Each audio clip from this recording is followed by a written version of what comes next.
Tal? Buenas noches, ¿cómo están? ¿Me escucha bien? Espero que sí. Bueno, esta es la segunda sesión del ciclo de conferencias Culturas Críticas y Poderes Represores, organizado por la Maestría en Estudios Culturales. Soy Mijael Mitrovich, director interino de la maestría, y hoy día tengo el placer de presentar a Javier García Liendo, de la Washington University en San Luis, Estados Unidos. eh, bueno, Javier es amigo de la maestría, ha dictado un cursillo hace algunos años que fue bastante importante para el desarrollo de la discusión sobre estudios culturales a nivel local. Y él es doctor en la Universidad de Princeton, profesor en la Washington University en St. Louis, se especializa en historia cultural, marxismo y teoría de los medios, ha publicado muchos artículos en revistas especializadas y es autor del intelectual y la cultura de masas, argumentos latinoamericanos en torno a Ángel Ramos y José María Arguedas, publicado en 2017. Ha editado Migración y Frontera, y conmigo editamos el libro Intelectuales, Política y Producción Cultural en el Perú de los 70, el año 2024. Ahora está trabajando en dos proyectos de libro. Uno que es Los hijos del indigenismo, maestros, modernidad capitalista y diferencia cultural en el Perú. Y el segundo es Notas sobre un seminario de los medios, que tiene que ver con la charla del día de hoy, que lleva como título Medios, Materialidad y Cultura, repensando el giro material en las humanidades. Antes de darle la palabra a Javier, simplemente recordarles que este es un ciclo de conferencias que se va a extender hasta el mes de febrero como parte de la campaña de admisión de la maestría.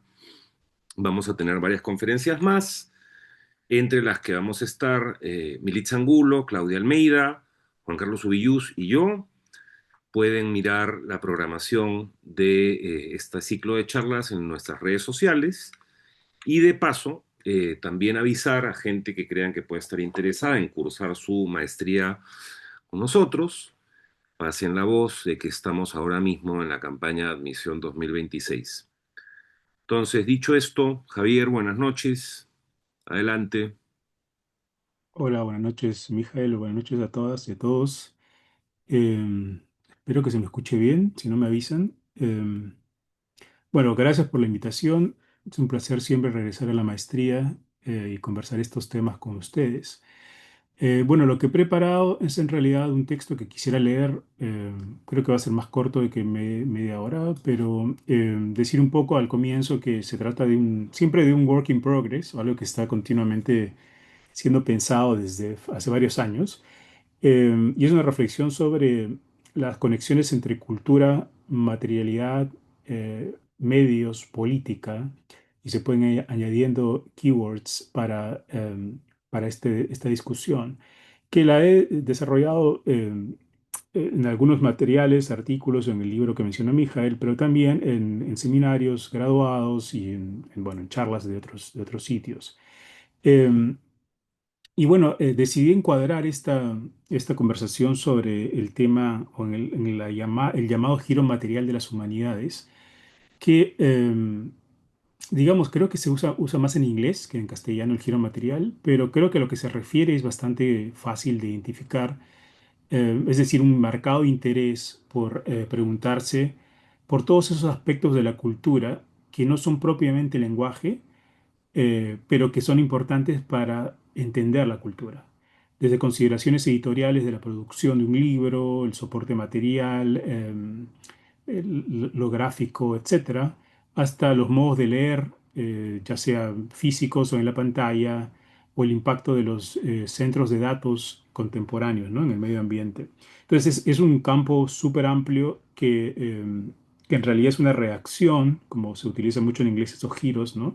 Es una reacción a un giro anterior, que es el giro lingüístico, del cual voy a hablar un poco al final.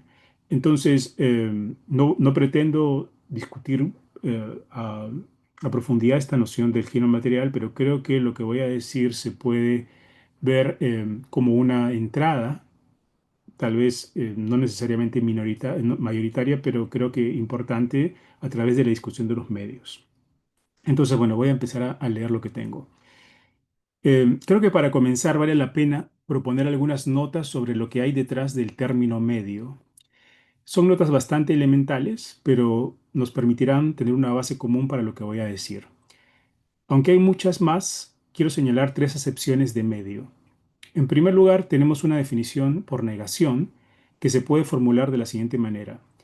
Los medios son todos aquellos productos que van apareciendo con las nuevas tecnologías de comunicación a partir de la fotografía, siguiendo por el cine, los cómics, los pósters, la televisión, etc.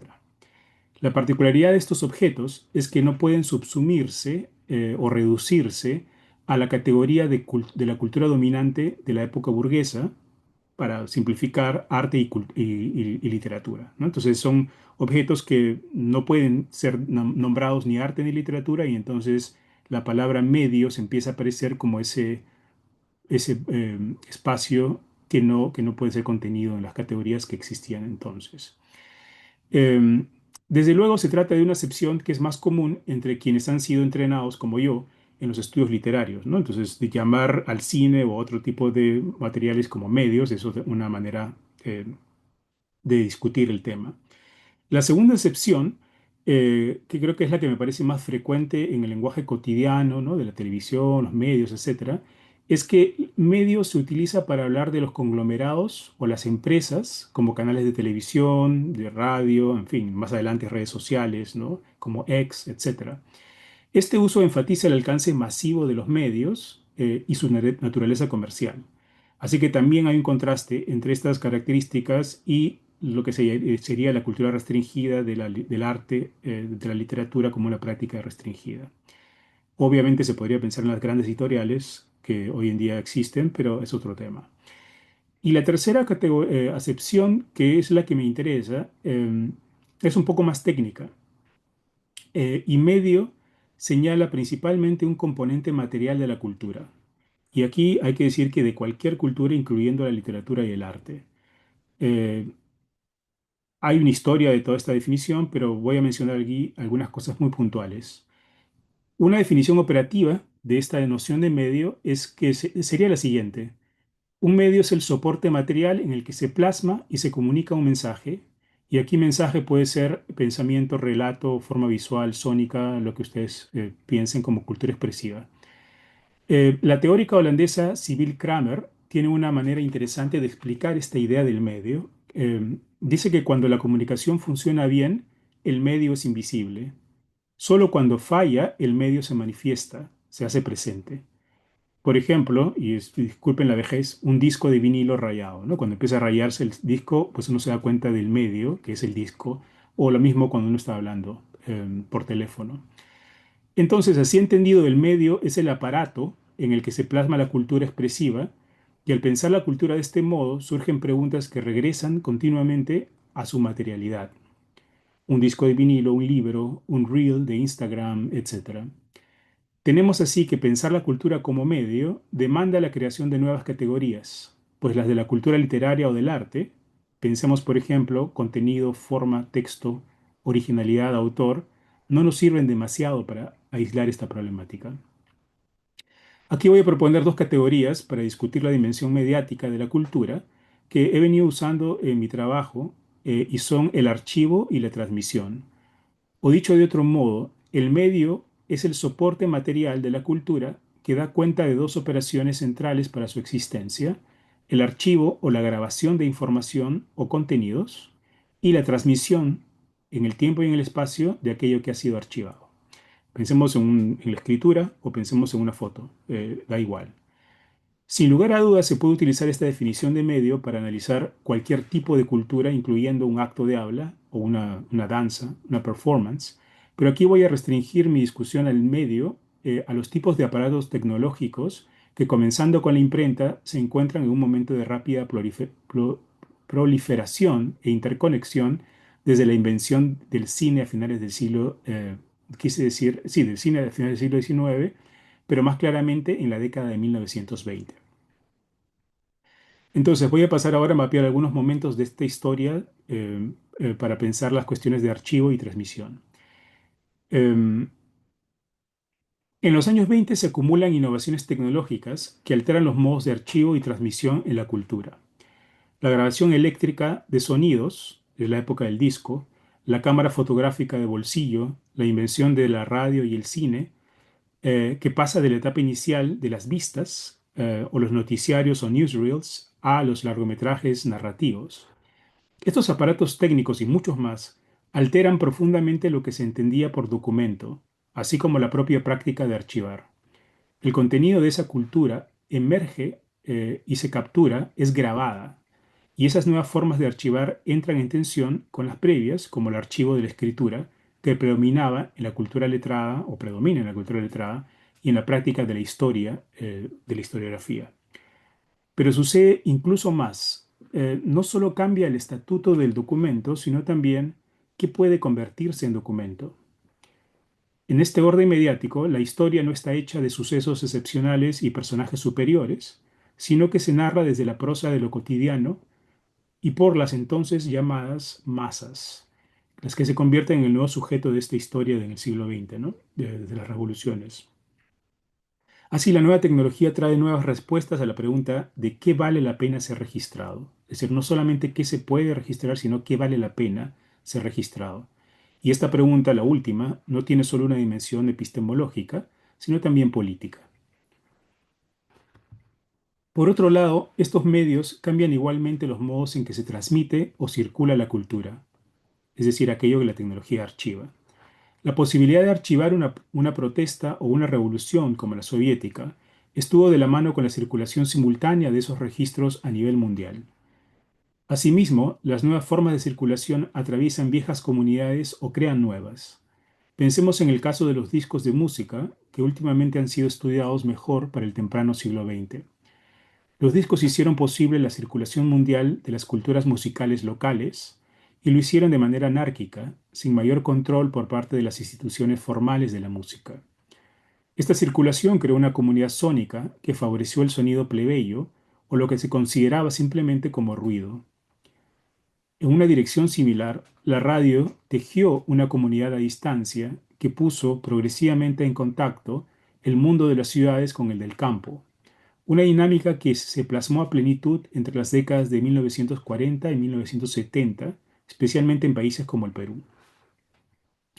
Si la nación, como planteó Benedict Anderson en su libro Comunidades Imaginadas, fue el resultado de la circulación masiva del periódico y la lectura simultánea en un mismo territorio, estos medios convirtieron la cultura nacional en un campo disputado por la experiencia y la cultura plebeyas. La otra línea de impacto de los medios sobre la transmisión de la cultura puede discutirse recordando lo que dijo Lenin en los años 20 sobre el cine, que éste permitía establecer comunicación con la clase trabajadora y el enorme campesinado soviético, pues por primera vez era posible superar la barrera de la alfabetización. Y algo similar dijo Lenin sobre la radio en esos mismos años. Es decir, que los nuevos medios creaban formas de interconexión entre grupos sociales por fuera de las delimitaciones técnicas que imponía la cultura letrada. Esta crisis de la cultura letrada acompañará todo el siglo XX y surgirá periódicamente, incluso hasta los inicios del siglo XXI, pero ya había adquirido su forma contemporánea en los años 20 del siglo pasado.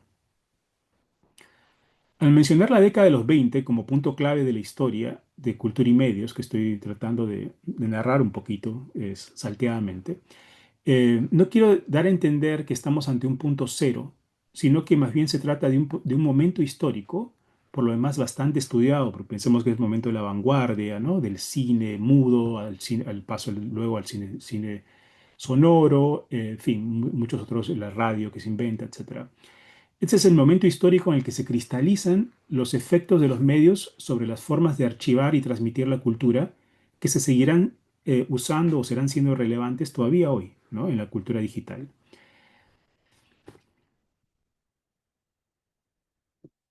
Otro momento clave en esta historia es el periodo de los años 50 y 70. Entonces voy a saltar a los 70 y 50. Perdón, 50-70. Nuevos desarrollos de los medios electrónicos profundizan y aceleran los cambios que he estado describiendo. Pero una novedad en este periodo de posguerra es el abaratamiento del costo de los medios. Se vuelven baratos, lo que permite estar a disposición de un número mayor de individuos clases sociales y grupos. Por ejemplo, aunque la cámara fotográfica de bolsillo se inventó en el 25, es recién en los años 70 que se convertirá en un aparato de registro masivo en manos de obreros y obreras, migrantes, colectivos feministas, etcétera, con el que se empezará a documentar otro tipo de contenido, ¿no? Que conectado con las experiencias de estos grupos. También puede pensarse en la importancia de la cámara filmadora de 16 milímetros para el cine político o el cine militante de la época. Se dice que cuando le preguntaron a Louis Malle acerca del origen de la Nouvelle Vague o la New Wave o la nueva ola francesa, ¿no? Este no dijo que se había creado por la revista El Cahiers du Cinéma o los cuadernos de cinema, sino por la Arriflex. Y la Arriflex era una de estas cámaras portátiles usadas por los cineastas de esos años. Incluso Glauber Rocha, hay una foto de Glauber Rocha con una de las cámaras, ¿no? Son cámaras portátiles cargadas al hombro que permitieron la grabación en escena y el registro tan característico del nuevo realismo, y asimismo fueron clave como condición técnica del cine militante y el cine político en América Latina, pero también en el sur global, en Asia, en África. Otro caso que es también muy conocido, pero que vale la pena recordar, es el de la grabadora portátil. Ricardo Piglia indicó la importancia que tuvo esta producción literaria a propósito indicó la importancia que tuvo la grabadora en la producción literaria a propósito de Rolf Walsh. El abandono de la ficción por el testimonio en Walsh tiene un correlato en la noción de documento que posibilita la grabación de las voces de las clases obrera, de la clase obrera y de los testigos de los sucesos. Dice Piglia, cito, escuchamos mucho más las voces de las clases populares a partir de la aparición del grabador que cuando los escritores mismos tenían que reproducir esas voces. Fin de la cita. A una similar conclusión llegó el antropólogo estadounidense Oscar Lewis cuando publicó su conocidísimo libro, Testimonio sobre una familia mexicana, Los hijos de Sánchez, en el 61, en inglés. Dice Lewis, cito, en el siglo XIX, cuando las ciencias sociales todavía estaban en su infancia, el trabajo de registrar los efectos del proceso de la industrialización y la urbanización sobre la vida personal y familiar quedó a cargo de novelistas, dramaturgos, periodistas, reformadores sociales. Fin de la cita. Algo muy diferente sucede con lo que permite la grabadora de cinta, que es capturar esa voz subalterna, y cito a Lewis otra vez. Con la ayuda de la grabadora, las personas sin preparación, ineducadas y hasta analfabetas pueden hablar de sí mismas. Fin de la cita. Desde luego, el efecto de este nuevo realismo social no debe dejar de señalar sus contradicciones, pero es importante tomarlo como un ejemplo del modo en que la cultura literaria es alterada por formas técnicas de grabación y circulación en el archivo. Ejemplos similares podrían señalarse para describir las figuras de la transmisión y la circulación en estos nuevos medios. Pero creo que por cuestiones de tiempo basta con decir lo siguiente. La tendencia que se inicia en los años 20 es la de llevar la cultura desde las instituciones burguesas hacia la calle, es decir, del museo, el salón, la biblioteca, hasta la calle. Esta tendencia se intensifica en las décadas posteriores. Y ya para los años 60 y 70, claramente encontramos figuras como la del colectivo o la comunidad underground, por ejemplo. Entonces, todos estos procesos de archivo de los medios también van acompañados por dinámicas de reformulación o creación de comunidades. Se puede llamar comunidades culturales, pero creo que la idea sería más pensar en comunidades humanas, ¿no? En general. Eh, este rápido recorrido no está motivado por un determinismo tecnológico y no es mi intención dar a entender que la tecnología guía la historia, pues es en última instancia que el uso y la organización social de la tecnología lo que está en juego cuando analizamos la tecnología. Pero creo que enfatizar la cuestión mediática de la cultura permite argumentar la importancia de considerar en los estudios culturales las condiciones materiales de la cultura. Aquí me restrinjo a señalar la tecnología o el medio, pero desde luego hay otras condiciones materiales que deberían ir montándose en el análisis. Un tema de enorme importancia, a mi parecer, es que las preguntas sobre el archivo y la transmisión no se limitan solo a pensar el aparato, sino también abren preguntas sobre quién lo usa, con qué finalidad y qué tipo de comunidad se crea. O sea, pensar en los medios no debería estar desvinculado de las preguntas sobre quién puede ser productor y qué formas de lo político están en juego en la organización material de esa cultura. Me doy cuenta que en lo que acabo de plantear hay diversas capas de argumentos, así que voy a dedicarme a desentrañarlas en lo que resta del tiempo. Lo central que quiero plantear es que un análisis de la cultura desde el marco de los medios debería llevar a plantear la totalidad como un problema. Desde luego, la totalidad es una suerte de arcano marxista, pero aquí la voy a pensar en dos niveles muy puntuales. En el primer nivel, la totalidad de los elementos que interactúan en la esfera de la cultura, más allá de los medios. Y en segundo lugar, la consideración de esa totalidad cultural dentro de la totalidad social. Así que voy a ir a ello. Bueno, lo que he ido argumentando desde el inicio es que las operaciones del archivo y de la transmisión contenidas en la problemática del medio nos permiten plantear nuevas preguntas para pensar la cultura como un hecho social. Pero al mismo tiempo en que esas preguntas aparecen, uno se da cuenta de que no está hablando solo del soporte o del aparato de la cultura, sino que interrogan la totalidad del circuito, de las relaciones sociales que se tejen en torno a la dimensión material de la cultura. En otros trabajos he planteado el concepto de espacio mediático para tratar de dar cuenta de esta cuestión. ¿Y a qué me refiero con espacio mediático? Diría que es el tejido resultante, que es efecto de la interacción entre productores, públicos, objetos, instituciones, etc. Es decir, son estas interacciones las que crean la cultura como un espacio social, como una materialidad. Visto así, el concepto de espacio mediático no dice mucho sobre el trabajo de la representación ni sobre la dirección política de la representación, pero sí se presenta como un modelo de análisis material de la cultura en cuanto a hecho social. Este modelo de análisis, como lo veo yo, es una respuesta crítica a una dirección bastante consolidada en el estudio de la cultura, que opera como si la cultura fuese una abstracción simbólica, desprendida de sus condiciones materiales e históricas. Para esta orientación de análisis, a la cual contrapongo las discusiones que estoy planteando, eh, la clave es el giro lingüístico en las humanidades y en las ciencias sociales. Y digamos, el centro neurálgico de estas discusiones, quizás en los estudios culturales, ha sido la de las políticas de la representación. Voy a discutir un poco más sobre esto. Pero quisiera primero discutir o hablar un poco más sobre esta equivalencia entre cultura y lenguaje que estoy señalando en torno al giro lingüístico.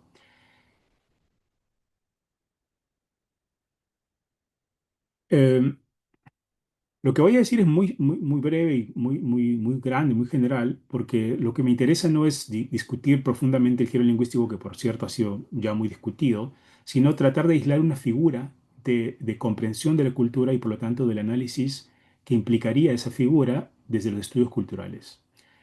La primacía del lenguaje o de lo simbólico en el estudio de la cultura está relacionada con desarrollos teóricos del estructuralismo y el postestructuralismo.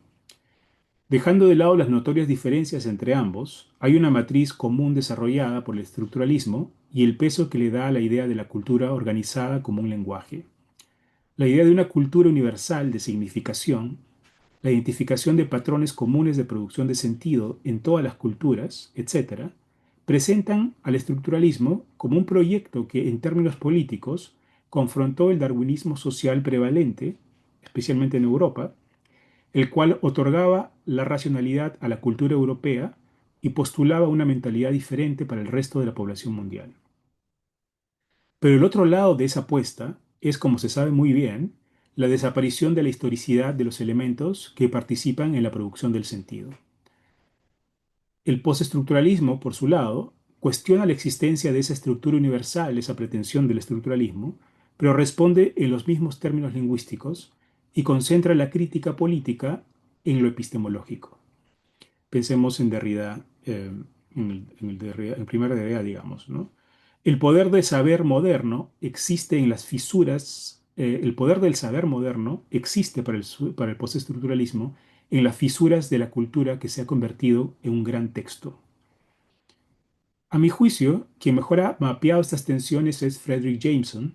Eh, Hoy día es muy posible que ni se enseñe no sé, quizás podemos hablar si ustedes conocen o no sobre el estructuralismo y el postestructuralismo. Mi sospecha es que ya nos enseña, eh, lo que no necesariamente uno tiene que sentirse mal de esto, pero creo que hay una cuestión ahí, porque nos permite dirigir la mirada a algunas transformaciones de larga duración que en realidad se pueden ver en el presente todavía. Bueno, Jameson habla del giro lingüístico como este proceso mediante el cual el signo lingüístico se independiza del referente, digamos en la teoría, ¿no? Recordemos el modelo del signo de Saussure. Lo central para la significación es la relación entre un significante y un significado. Y el significado es una imagen mental, una huella acústica, ¿no? De algo que ha quedado afuera del proceso de significación y de la semiosis de la cultura. Entonces, el signo se basta a sí mismo como una representación sónica y mental. Esta idea lingüística de la cultura parece flotar autónomamente al margen de otras formaciones sociales, como la economía, por ejemplo. Por eso es que Jameson dice que se vuelve un sistema total de carácter mental, que, cito, reduplica lo real y flota sobre él al mismo tiempo. Fin de la cita. En el campo más restringido de los estudios culturales, el modelo simbólico de la cultura ha dado lugar a diversos desarrollos del concepto de representación. Y quizás valga la pena fijarse en uno de los críticos más importantes, Stuart Hall, el tardío, para rastrear el modelo. Para Hall, la representación es el proceso por el cual los miembros de una cultura usan el lenguaje para producir sentido. El propio Hall, comentando los dos modelos de representación dominantes en los estudios culturales de esos años, de los 90, que son el semiótico, derivado del modelo de Saussure que acabo de discutir, y el otro que es el discursivo, el de Michel Foucault. Discutiendo estos dos modelos, subraya la importancia de la representación como proceso de dar sentido a las cosas a través del lenguaje. La representación sería entonces la producción de significados en nuestra mente, la cual nos permitiría referirnos al mundo real. Pues, desde luego, no hay ninguna crítica aquí, y el análisis de representación, por otro lado, es fundamental en el estudio de la cultura y sería muy obstuso sostener lo contrario. Pero este marco, como cualquier otro, no permite ver algunas cosas.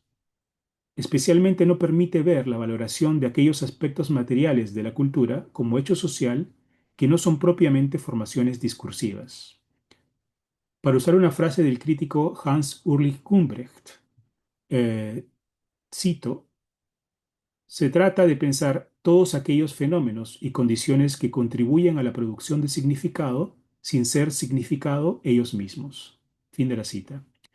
El estudio de las políticas de la representación ha presentado aportes clave como el cuestionamiento a los patrones de pensamiento y de poder o de dominación, ha criticado el universalismo epistémico y la invisibilización de formas subalternas de cognición, ha defendido el derecho a hablar de sujetos, saberes e identidades, incluso de los seres no vivos o seres vivos no humanos.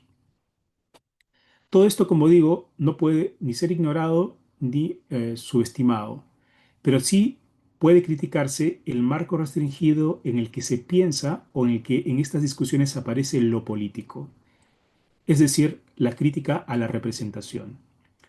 Frente a esta idea de lo político, la discusión material y mediática de la cultura que he estado discutiendo, me parece que ofrece otras formas de entender lo político. Por ejemplo, ¿cuáles son las condiciones sociales y materiales que hacen posible que ciertas operaciones de producción, quién puede ser un autor, que ciertas formas de cultura circulen y ciertas formas de cultura lleguen a ciertas audiencias, sean rurales o alternas, etcétera? Y qué tipo de formas o de formaciones de contraesferas o de espacios mediáticos alternativos o críticos al poder se están creando en la historia. Todas estas cuestiones son problemáticas que aparecen con la discusión de los medios y de la materialidad y que no pueden ser vistos desde la categoría de la representación o desde un paradigma de la representación. El segundo punto, y el último, el cual quiero plantear, es en cierta medida una crítica a lo que acabo de decir. Dije que el análisis del medio debe llevarnos a pensar en la totalidad de la materialidad cultural, o sea, productores públicos, instituciones, etc. Pero la limitación de este argumento es que esa totalidad material parece ser una esfera aislada y autosuficiente, bastante similar al modelo lingüístico comentado hace poco. Al operar así, ese análisis material de la cultura prescinde de su afuera, que es lo social en su formación histórica particular. Pienso que la manera en que ese afuera puede considerarse es dejar de pensar en él como un afuera, para pensarlo en cambio como la totalidad, una totalidad de la cual la cultura es una de sus partes. Puesto en otros términos, no es suficiente un análisis material de la cultura, habría que desarrollar un análisis materialista de la materialidad. Este tipo de análisis no es desconocido para los estudios culturales, y bastaría con señalar que uno de sus pensadores más tempranos, Raymond Williams, hizo mucho al respecto. En gran medida, el análisis materialista de Raymond Williams busca superar el culturalismo, es decir, y aquí estoy pensando en el culturalismo antropológico, pero se podría utilizar como una metáfora epistemológica de del análisis cultural. Digo, el culturalismo entendido como una interpretación que toma la cultura como aquello que explica la totalidad social, desde la religión hasta la economía. Creo que la salida de este entrampamiento del culturalismo, que a pesar de muchas críticas que se le ha hecho desde, digamos, Boas, a comienzos del siglo XX, creo que la salida sigue siendo plantear la necesidad de la totalidad. Y me parece que la totalidad discutida desde el marxismo es la línea que tendría que plantearse. En todo caso, que me parece importante a mí. Es decir, que ni la cultura, ni la política, ni la economía pueden ser comprendidas aisladamente, sino que están interconectadas en una formación social históricamente constituida, y esta formación social es el capitalismo.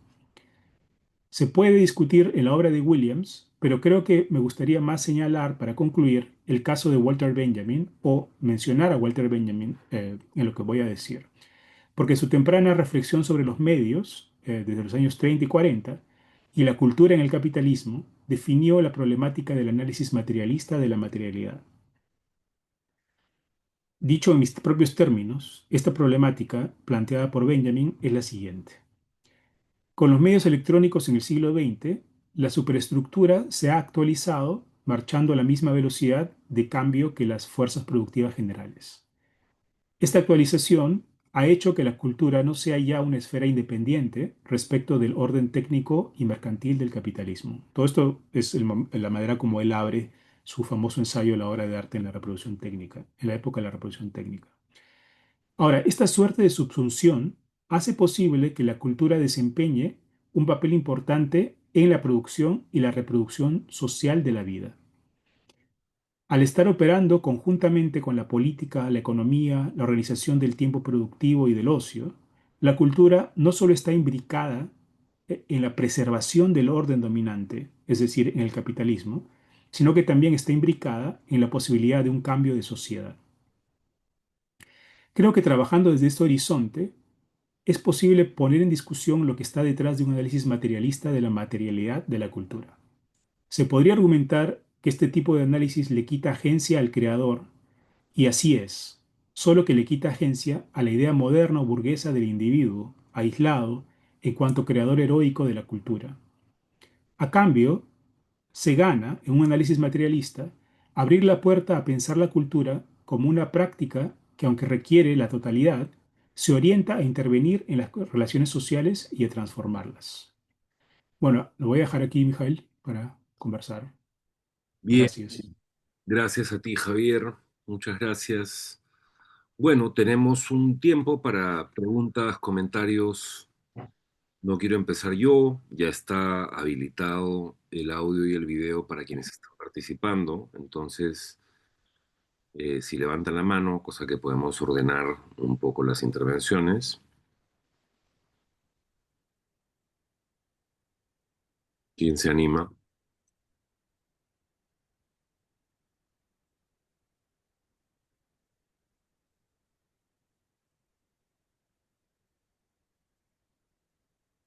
Pueden escribir sus preguntas por el chat también, por supuesto.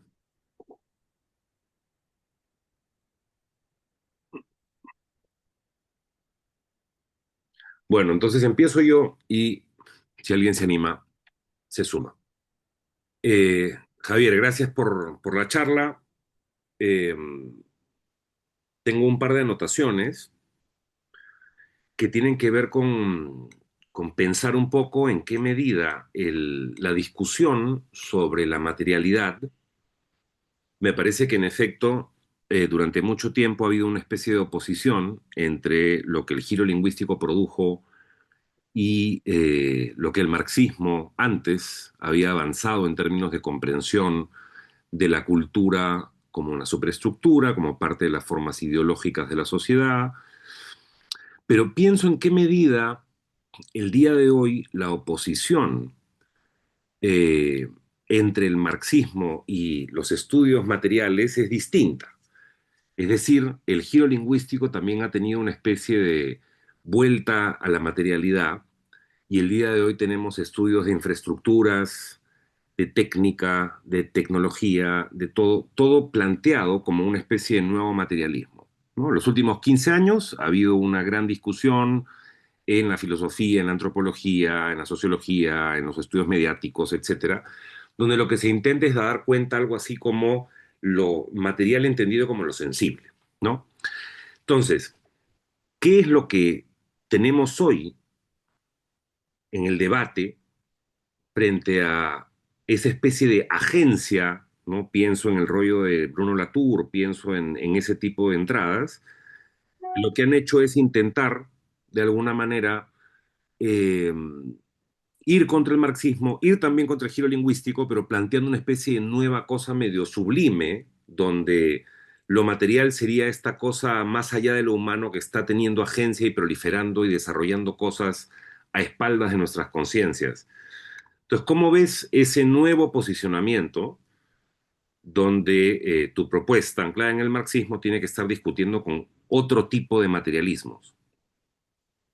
Claro, es un tema bastante largo, pero creo que apunta a lo que está planteando al final, que es la necesidad de pensar cómo leer la materialidad materialistamente, ¿no?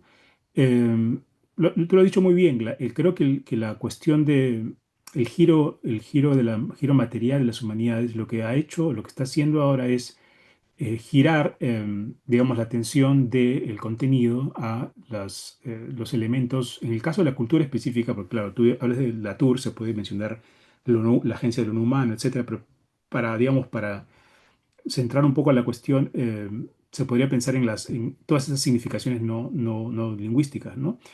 Eh, o sea, esta cuestión lo que hace es jugar de la misma manera como juega el análisis lingüístico, es decir, en vez de plantear, voy a ponerlo de una manera, es como que lo material se vuelve metafísico, ¿sí? Y en esa misma operación, de lo que se trata es de señalar cómo la cultura necesita de otro elemento más para ser comprendida. Pero la diferencia con un materialismo, digamos, y para volver al marxismo, es que esa materialidad tiene una organización social, económica y política, ¿no? Entonces, no es que uno puede encontrar la materialidad del libro, la materialidad de la cultura sónica, etcétera, sino que esas materialidades existen dentro de un orden, que es el capitalismo, y por lo tanto se trata de una materialidad con intención, digámoslo así, dentro de la estructura del capitalismo. Por lo tanto, la idea de la lectura materialista de la materialidad presupone el debate del capitalismo y presupone conectar ese trabajo más metodológico de encontrar, ¿no? Esos otros aspectos de la cultura, integrarlo en un debate de una economía política de la cultura, si se quiere llamar así, ¿no? No sé si lo contesto o si... Es que estoy pensando en una diferencia que plantea Mirko Lauer en el tiempo en que era marxista y trabajaba alrededor de crítica de la artesanía de ese libro.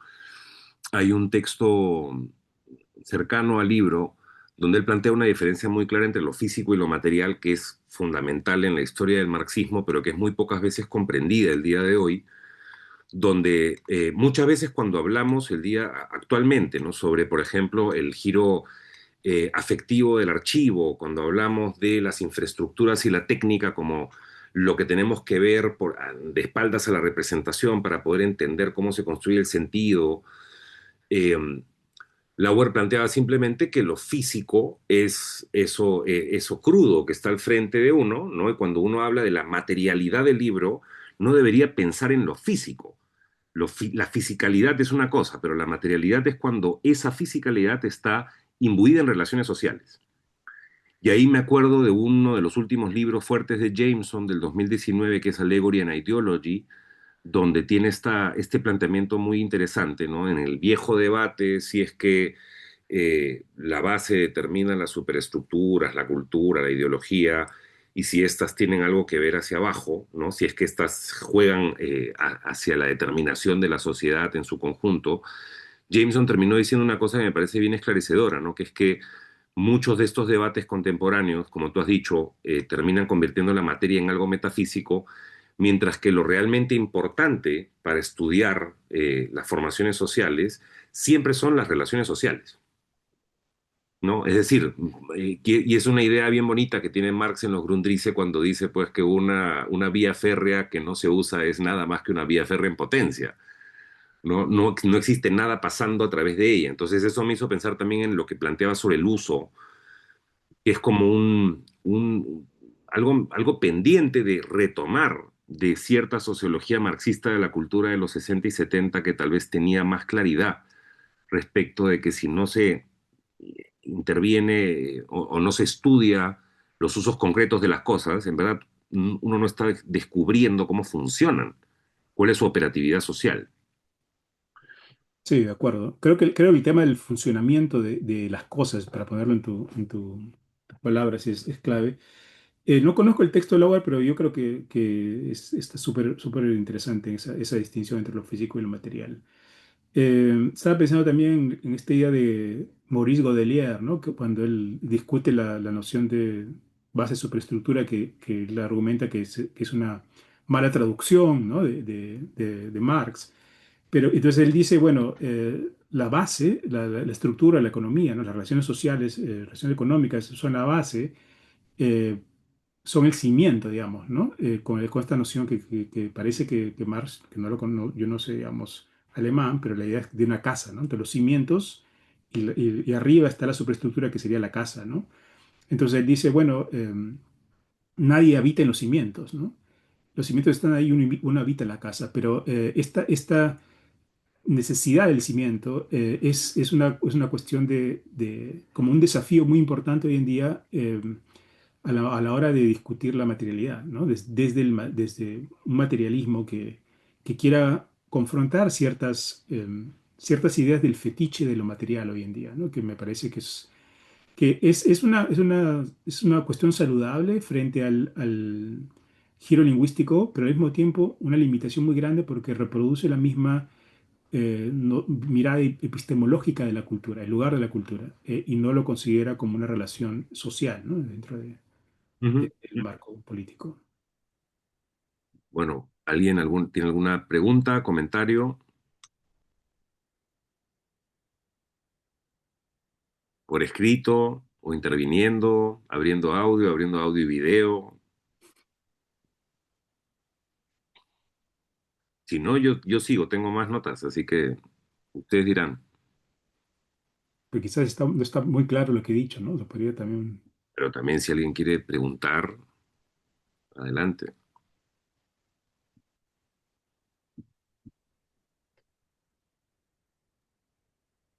Bueno, voy con un segundo punto entonces hasta que alguien se anime. Eh, Quería preguntarte por esa lectura de Benjamin que has planteado, ¿no? De Benjamin en los medios electrónicos. Hay una manera usual de leer a Benjamin, ¿no? Que se ha extendido mucho en las humanidades y las ciencias sociales, como si fuese alguien que simplemente pensó que las nuevas formas culturales, las nuevas formas de producción visual iban a destruir las viejas auras de lo artístico que la burguesía había instalado, ¿no? Eh, y normalmente uno tiene esa sensación si es que no lee el inicio de la obra de arte en la época de su reproducibilidad técnica, donde lo que dice Benjamin es que las superestructuras tardan en cambiar, ¿no? Que toman mucho tiempo. Pero tú has planteado el día de hoy que los medios electrónicos han hecho que se actualice la superestructura con el ritmo de las fuerzas productivas, ¿no? Entonces, quiero preguntarte si puedes elaborar un poco más sobre eso. Yo tengo una posición distinta, pero la podemos conversar a ver qué sale del intercambio. Sí. Bueno, en realidad estaba parafraseando a alguien que trata de actualizar a Benjamin en los años 60, que es Sberger, del cual publicamos un librito hace poco, ¿no? En el Perú, que se tradujo como eh, modelo para armar, creo, ¿no? Una teoría de los medios. Juego para armar los medios. Sí, y claro, o sea, la idea que plantea a partir de esta noción de Benjamin, ¿no? De esta, digamos, de esta nota de Benjamin, ¿no? Porque es una nota muy rápida, pero con la que comienza el ensayo, es que, digamos, en medida que la cultura se organiza como mercancía, em, adquiere un lugar muy diferente en la sociedad, ¿no? Y ese lugar es el mismo lugar que podría tener, oye, es algo que también es muy típico de los años 60 que se está discutiendo con el situacionismo, ¿no? Con Debord, etcétera, la idea de que la cultura de pronto ha adquirido una función económica muy importante, ¿no? Entonces, existe en esta idea de que la cultura funciona como una mercancía más, el hecho de que adquiere una función política diferente, ¿no? Porque, digamos, está frente a la cultura burguesa, que es esta cultura aislada, ¿no? De la experiencia estética que no es ni económica, ¿no? Ni cognoscitiva en el sentido, digamos, prosaico, sino más bien muy marcada por la experiencia individual, etcétera. Frente a estas nociones, la cultura, como la trata de organizar el capitalismo, se vuelve clave para la vida cotidiana, ¿no? O sea, entonces los medios son muy importantes y acá pensamos en Bertov, por ejemplo, el cineasta soviético, que está pensando cómo la cámara se vuelve un ojo más perfecto que el ojo humano y permite capturar movimientos, formas de vida, ¿no? Cotidianas y entonces hacer que la gente cualquiera sea filmada, etcétera, ¿no? Entonces, estas nociones que Benjamin está pensando implícitamente en su ensayo son importantes para ver de qué manera la cultura, ¿no? Se coloca en el proceso general de producción y reproducción de la vida. Es decir, la producción de la vida, o sea, la producción de la vida, digamos, lo económico, vamos a llamarlo así, para esto es importante la cultura, pero también para la reproducción, porque ya no está en el museo, está en la necesidad, digamos, digamos, lo que ahora se ve muy claramente, ¿no? Con la extrema derecha, ¿no? De educar cierto tipo de sensibilidades. Se vuelve como una forma de nuevo sacerdote, ¿no? Es un poco la discusión. Entonces, hay un lugar en el cual la cultura y la distinción, digamos, la separación entre base y superestructura se junta, o sea, se, se modifica o se actualiza, si quiere llamarlo así. Pero claro, lo que quiero decir con eso es casi una provocación, porque en realidad no siempre es así, ¿no es cierto? Yo creo que la figura es al mismo tiempo, las formas previas siguen existiendo junto a las formas nuevas. Y depende o sea, depende el análisis que uno tenga del periodo, de la época, del tipo de sociedad que uno encuentre, pues va a encontrar una acomodación, un acomodamiento entre lo antiguo y lo nuevo, que es muy heterogéneo y que puede ser muy diferente en el Perú de los años 60 como, digamos, en Francia de los años 60, ¿no? Bien, bien. Sí, pensaba en esa clave, ¿no? En la idea de que el día de hoy tenemos una composición técnica, ¿no? De lo que antes se llamaba cultura, que en efecto está mucho más vinculada con el universo digital, las redes sociales, hay como empresas y hay una economía muy clara que uno encuentra en esa industria. Ya no es tan lejos como simplemente decir ahí está Hollywood, está la fábrica del cine, sino que hay algo que se ha diseminado, ¿no es cierto? Y ha proliferado por todas partes, pero al mismo tiempo tenemos una concepción dominante, antigua, de qué es el arte, por ejemplo. O sea, si uno ve el concepto dominante de arte en las instituciones culturales, ¿no? Seguimos teniendo básicamente la misma idea del arte, que se ha expandido y ha crecido y ha incorporado nuevas cosas, ¿no es cierto? Pero sigue funcionando como una ideología en un sentido muy similar que los últimos 500 años, ¿no? Donde lo que vemos es su expansión, su inclusión, su integración, su diversificación, pero la lógica de la noción de lo artístico sigue siendo la lógica de la originalidad, de la exclusividad, ¿no? No necesariamente de la unicidad, pero sí, pensando en Benjamin, ¿no? Pero sí de el aura de lo exclusivo asociado a una forma de vida, ¿no? Entonces estamos hablando, de nuevo, el texto de Benjamin tiene esa virtud de abrir la reflexión diciendo, fíjense que, claro, si es que el capitalismo sigue desarrollándose, lo que va a pasar es que van a haber todos estos cambios, pero nuestra concepción sobre qué es la cultura va a seguir siendo bastante tradicional. Y uno piensa el día de hoy en la Feria del Libro, por ejemplo, uno piensa en el museo, en una ciudad como Lima, y se encuentra con que, claro, a nivel de ideología, a nivel de esa operatividad de qué es lo que producen estos conceptos de literatura y de arte, no es que haya habido una variación fundamental, ¿no? Sino que, por ejemplo, la inteligencia artificial, ¿no? El gran debate en el mundo de las artes visuales sobre la inteligencia artificial ha sido cómo proteger a los artistas humanos de que la máquina no los termine de destruir, ¿no? Y los grandes debates, creo que a Benjamin le daría mucha curiosidad del día de hoy, ¿no? Sobre cómo preservar la idea de la creación en su sentido tradicional frente a la automatización de la producción artística. Entonces, claro, Benjamin creo que estaría fascinado con ver cómo ciento y pico de años después, o ya casi acercándonos poco a poco a los 200 años de la invención de la fotografía, los conceptos son casi que los mismos, ¿no? Un poco alterados. Sin embargo, como lo has dicho también, hay momentos políticos interesantes donde sí se alteran estas maneras de pensar, ¿no? Estas maneras de concebir lo artístico. Y pensaba frente a Chiga Bertov y El hombre de la cámara y esa película, pensaba en Medvedkin y su caravana cinematográfica por toda Rusia. Ahí están un poco como las dos variantes, ¿no? De lo que decías.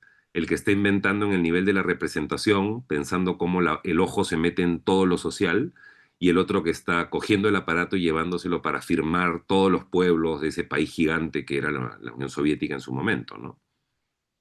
De acuerdo, sí. Yo creo que ahí el tema, o sea, es enorme, ¿no? La cuestión, pero pienso también en otro apartado de Benjamin donde él habla sobre la limitación de las categorías estéticas que se han heredado, ¿no? Para pensar esto que está pasando, que son los medios, ¿no? Digamos, pensemos que él está discutiendo el cine de, eh, de Chaplin, ¿no? Entonces, estamos en ese momento. Y él dice, bueno, estas categorías que hemos heredado, genio, ¿no? No sé si dice forma, pero bueno, son categorías que están muy conectadas con una disciplina específica para pensar esta cultura, que era la alta cultura. eh, Estas categorías no sirven, ¿no? Entonces, la idea, digamos, que está rondando, no está claramente así planteada, pero que luego Sesberger la retoma, es la noción de la superación hegeliana, ¿no? O sea, la integración del arte en la idea del medio, ¿no? O sea, el tema principal es que, como tú dices, la noción de arte está sostenida por intereses, ¿no? De clase, pero al mismo tiempo por instituciones, nosotros mismos como profesores, por la escuela, por los ministerios, etcétera. Se trata de una cuestión de estatus, un poco a lo Bourdieu, ¿no? Pero la idea principal ahí me parece que tiene que ver con que detrás hay una relación social, una forma que quiere organizar qué es lo que se considera como cultura y qué no se considera como cultura. Entonces, el análisis material, especialmente de los medios, lo que te permite es hacer visible estas otras dimensiones de la cultura en donde hay acción social, donde hay intereses, orientaciones, etcétera, para reformular esta categoría digamos, burguesa del arte y de la cultura, ¿no? O sea, yo creo que, o sea, traigo esta noción porque me parece no, que ni es la única, ni quizás ni la mejor, pero sí una manera. de entrarle a trabajar de otra manera, que como tú dices, paradójicamente es la más antigua, ¿no? O sea, volver hacia atrás, ¿no? Hacia quizás los orígenes de los estudios culturales, para producir otros modos de leer y que esos modos de leer están acompañados por formas de pensar de qué manera la cultura puede estar imbricada en la transformación de nuestra sociedad, digamos, ¿no? O de la sociedad. Bien, bien. No, está súper claro. Creo que nos dejas un programa y una tarea importante para la maestría. Más bien, antes de cerrar, quiero volver a invitar a ver, nadie tiene ninguna pregunta o comentario. Este, no. Entonces, brevemente, les recuerdo que Ahí hay una mano, no Ay, sé, perdón, Magdalena, Magdalena. adelante, adelante. Magdalena está. Hola, ¿qué tal? Hola a todos. Hola, hola. Yo voy a hacer una pregunta más bien un poco, creo, polémica respecto de, sé que estamos hablando de este giro material pues cómo el análisis materialista nos obliga a pensar también las formas de producción, circulación y consumo en la cultura, pero quisiera hablar un poco del cómo es que algunas personas, y entre ellas me incluyo, algunas veces estamos obnubiladas por el fetiche de lo material pues por estas ediciones que se han vuelto, Mijail hablaba hace rato de ir a la feria del libro y esta concepción que es bastante antigua del arte, ¿no? Y ver un libro, o un libro objeto, ver un material de circulación súper cortita y quedarse muy obnubilada en lo hermoso de esa materialidad, pero no pensar que eso invisibiliza todo un conjunto de opciones políticas, ¿no? La edición limitada limita también el alcance, la circulación, ¿no? El proceso de información, por más político que sea el contenido. Eso es lo que quiero decir, ¿no? Entonces, si Javier un poco podrías eh, como pensar por qué justamente hay esta como disonancia entre el contenido político y la forma y la circulación, ¿no? Bueno, muchas gracias, Magdalena. Bueno, son cosas que estamos discutiendo también continuamente. El tema es complicado, tiene muchas aristas, y yo creo que has planteado una de ellas que me parece interesante como una crítica, pero también como una provocación, ¿no? En el sentido de que, eh, digamos, frente a lo prosaico de la mercancía, frente a lo prosaico de lo industrial, ¿no? De lo producido en serie, que lo sufrimos todos, ¿no? O sea, es una cuestión de la cual nadie puede escapar, me parece, hoy en día.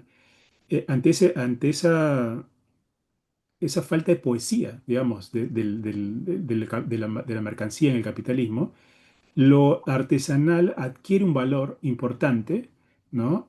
Ya sea como resistencia a eso, ¿no? O como la posibilidad de darle la espalda a ello, ¿no? O quizás puede ser lo mismo también. Entonces, hay un fetiche de lo artesanal, como tú dices, y quizás, bueno, y hay que criticarlo, pero también habría que ver cuáles son esas funciones de lo artesanal que están circulando.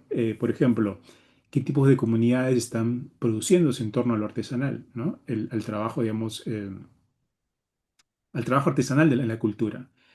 Hay formas de socialización, de creación de culturas que se están generando y que no estamos viendo, por ejemplo, a partir de lo artesanal. Yo no lo sé, digamos, en el Perú no lo sé. Entonces, simplemente tengo que presuponer algunas cuestiones. Pero creo que junto a esta idea de lo artesanal como un fetiche está la pregunta por qué tipo de modelos de comunidad o de formas de cultura, pero llamarlo, está produciéndose ahí. Y creo que la diferencia en términos políticos, y lo plantearía un poco en el sentido de Icesberger, es que no voy a criticar, no voy a hacerlo yo, ¿no? Pero no voy a hacer esto yo, mejor dicho, no quiero decirlo como si fuese yo el provocador, sino más bien ese Sensberger, ¿no? Que estaría diciendo, bueno, sí, pero esa resistencia al capitalismo se hace como un deseo de estar por fuera del capitalismo, pero no de transformar el capitalismo. Porque si tú quieres transformar el capitalismo, hay una hipótesis de trabajo con la cultura que en el momento de dominación de los medios se implica trabajar con los medios, ¿no? Entonces, el debate es complicadísimo y creo que se podría insistir mucho en la necesidad de mapearlo, ¿no? De mapearlo hoy en día, que es algo que yo no conozco, entonces no puedo hablar mucho. Quizás tú, Mijael, sabes algo más del tema, ¿no? Pero no... Yo pensaba una cosa muy puntual que es en relación con el libro de Beto Castillo, ¿no? De Ah, que sí. vamos a volver a sacar la segunda edición de La máquina de hacer poesía. Y ahí hay un caso que me parece bien interesante para pensar más históricamente lo que planteas, Magdalena, que es el de Javier Sologuren, ¿no? Claro, mi debate con Beto siempre ha sido por qué darle tanto peso a esa edición artesanal, escultórica, como él la llama, del poema en Sologuren, que a mí me encanta, pero se me hace extraña dentro de un libro que tiene tanta claridad respecto del uso político del mimeógrafo, de la máquina offset, de el medio técnico para la reproducción y buscar que la poesía alcance un público mayor. Y en esta nueva edición, Beto ha planteado una discusión más teórica muy interesante que tiene que ver con eso, que tiene que ver con cómo en ciertos momentos, en ciertas coyunturas, lo artesanal, de nuevo, para no pensar en términos de blanco y negro, de bien y mal, sino es qué hacen estos medios y estas apuestas productivas específicas en ciertas coyunturas. Y entonces Sologuren adquiere una nueva luz en ese sentido. Y pensando en la actualidad, no sé, pensaba en los manifiestos por lo artesanal de Eric Schierlo, por ejemplo, que son pues también unos manifiestos muy programáticos sobre la edición artesanal, que yo la veo en un tiempo de repliegue político, donde después del descalabro de los 80, 90, de los cambios globales y de repliegue de las izquierdas hacia ya no ser movimientos de masas, sino ser pues grupos de resistencia, digamos, me hacía sentido pensar que durante 30 años más o menos que la hipótesis era válida, ¿no? No ganamos, la industria cultural se lo comió todo, la industria del libro ha crecido notablemente, entonces nos dedicamos a la edición artesanal replegados como lo estamos en una microcomunidad. Entonces, de nuevo, esa es una fórmula que siempre funcionaría, no lo creo. Creo que es más bien una invitación a pensar en esas valencias cambiantes de cómo ese valor de lo artesanal puede adquirir un brillo particular en una coyuntura políticamente adversa, pero cómo en el momento en que la coyuntura ya no es tan adversa, como dice Javier ahora, que es la crítica de Enzensberger, ¿no? Que la crítica es por qué los estudiantes de mayo del 68 están haciendo afiches a mano en vez de estar produciendo como unas máquinas, ¿no? Cosas para empapelar la ciudad. ¿Qué pasará en otra coyuntura política, una que sea más favorable? Habría que pensarlo, ¿no? Pero creo que también habría que meter la política en el análisis para ver cómo eso cambia todos los valores con los que nos acercamos a este tipo de cosas como la producción cultural, ¿no? Sí. Y yo creo que ahí la cuestión también, o sea, le respondería a Sensberger un poco, aunque él luego matiza esa idea de los estudiantes franceses, porque la idea, no sé si, creo que le dijiste, no recuerdo, Miguel, pero que los estudiantes franceses hacen pósters artesanales en vez de utilizar la máquina, digamos, de reproducción, ¿no? Eh, pero uno podría pensar, claro, esto que tú has mencionado, este repliegue, digamos, de los movimientos de masas a la idea de la resistencia coincide también con el paso de la reflexión de la cultura desde la práctica política a la universidad. Entonces, desde la universidad hay un reacomodo del que tú has hablado, pero quizás pensando en las protestas de Perú, digamos, ¿no? De hace unos pocos años, y yo no he estado ahí, entonces mi percepción puede estar muy, muy equivocada, pero me parece que las opciones artesanales aparecen como una opción política muy importante porque está al alcance de la mano para una organización específica, para una figura muy específica de resistencia, de lucha en la calle, por ejemplo, ¿no? Entonces, yo creo que estoy de acuerdo con lo que tú dices, Mijael, que para pensar estas cuestiones hay que encontrar el contexto en el cual la función puede aparecer, ¿no? Y evaluarla desde ahí. poco diría eso, Magdalena, más o menos, ¿no? Sí, sí. No, gracias a ambos. Mencionaron lo de Sologuren, que también es un caso súper interesante. Siento que, claro, en una época en donde el offset estaba entrando como con fuerza, Sologuren dice, bueno, voy a usar mi Minerva y voy a imprimir poesía con ejemplares súper limitados y además también esta anécdota en la que la esposa de Vallejo va y le dice, oye, edítame este libro, Poemas Humanos de Vallejo, y él le dice, no puedo porque mi imprenta no me permite editar esto, ¿no? Que me pareció súper interesante pensar un poco en la labor de Suluburen como un repliegue, como dices, Mijail. Bueno, gracias, sí, sí. Gracias a ti. Bueno, damos por cerrada la charla, Javier. Muchísimas gracias por lo que has traído, que es además un adelanto, digamos, del libro que sale el próximo año tuyo, que saldrá en Lima, sobre teoría de los medios. Así que espérenlo con ansias, que creo que viene un gran libro el año que viene. Esta es nuestra última charla del año. Con esto cerramos el 2025. Nos volvemos a encontrar el martes 13 de enero, que más bien me toca a mí presentar una pequeña charla sobre cómo funcionó la crítica marxista del arte en Lima en los años 70 y 80. Como les decía, esto es parte de nuestras campañas de admisión, entonces si conocen ahí gente que le interese seguir la maestría, pasen la voz, estamos en plena campaña. Y bueno, nada, Javier, muchas gracias, gracias a quienes han venido. Buenas noches, nos vemos pronto. Gracias a todos. Gracias. Chao, chao. Gracias, chao.